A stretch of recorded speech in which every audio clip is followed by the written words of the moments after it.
Pak Jokowi ini bukan orang yang suka teriak-teriak ya. Bukan bicara yang besar, kerjanya yang besar. Dia tidak perlu cerita kemana-mana. Tiba-tiba ada lapangan pekerjaan. Dia tidak perlu cerita apa-apa, tiba-tiba ada jalan, pabrik, dan sebagainya. Yang kurang dari pernyataannya adalah menjelaskan. Saat ini Presiden Jokowi sudah membangun 4.000 km jalan, 40 pelabuhan, puluhan bandara, dan sebagainya. Jalan itu dibangun tidak untuk jalan. Pelabuhan dibangun tidak untuk pelabuhan. Bandara dibangun tidak untuk bandara. Semua dibangun untuk meningkatkan pertanian, perkebunan, industri, wisata. Dan semuanya berarti lapangan kerja buat kita semua. Semua berarti kesejahteraan buat kita semua. Tidak ada bangsa yang bisa dibangun secara instan. Membangun negara bukan sulap. Membangun negara bukan cuma omong besar. Membangun negara butuh kerja-kerja besar. Membangun negara butuh fakta dan kenyataan, bukan menebarkan hoaks bagi rakyat. Membangun negara butuh kaum muda. Kenapa saya bilang butuh kaum muda? Karena negara yang tidak percaya pada kekuatan kaum mudanya tidak akan pernah punya masa depan. Membangun industri kreatif itu tujuan. Yang jadi persoalan kita bukan tujuannya. Caranya bagaimana? Jokowi bikin Bekraf. Menciptakan lapangan pekerjaan itu tujuan. Caranya bagaimana? Bangun jalan, bangun bandara, bangun pelabuhan, bangun segala macam infrastruktur untuk menciptakan lapangan pekerjaan. Dari tadi kita bicara tujuan. Tujuan bisa bagus-bagus. Yang jadi persoalan bangsa ini bukan tujuannya. Mas Nana, karena tujuan kita sudah selesai.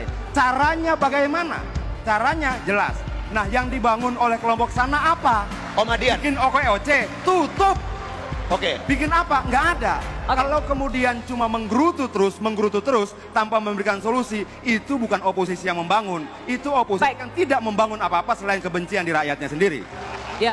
Berhentilah menyebarkan kebohongan. Berhentilah membodohi rakyat. Saya mau tanya, semuanya mahasiswa, mungkin tidak pemerintah menyusun anggaran sendiri? Tidak mungkin. Anggaran pendapatan belanja negara disusun bersama-sama Presiden dan DPR. Jelas. Jangan kemudian cuma menyalahkan pemerintah, tapi partainya di DPR menyetujui anggaran-anggaran itu. Ayo kita bicara soal hutang. Dalam undang-undang kita jelas, hutang baru berbahaya. Hutang baru dianggap tidak boleh kalau di atas 60% dari rasio PDB kita. Baik. Kalau masih 20%, undang-undang membolehkan. Pemerintah salah? Tidak. Karena undang-undang dibuat bersama pemerintah dan DPR. Baik. Mungkin nggak bangun pabrik tanpa jalan? Mungkin nggak bangun perkebunan tanpa jalan? Mungkin tidak membangun industri tanpa jalan? Mungkin tidak membangun pertanian tanpa jalan? Mungkin tidak membangun pariwisata tanpa jalan. Artinya jangan dipisah-pisah. Jalan tidak semata-mata persoalan distribusi.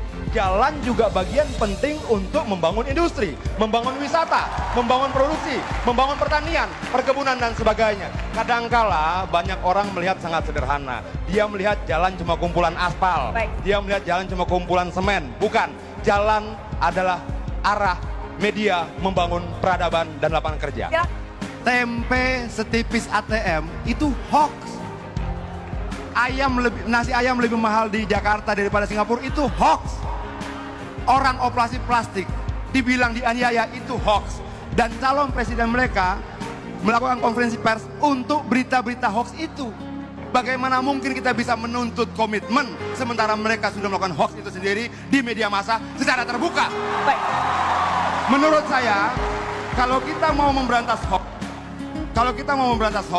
kita harus secara jujur berani katakan siapa yang kemudian mengelola hoax. Dan itu ada surveinya. Silakan kawan-kawan cari sendiri.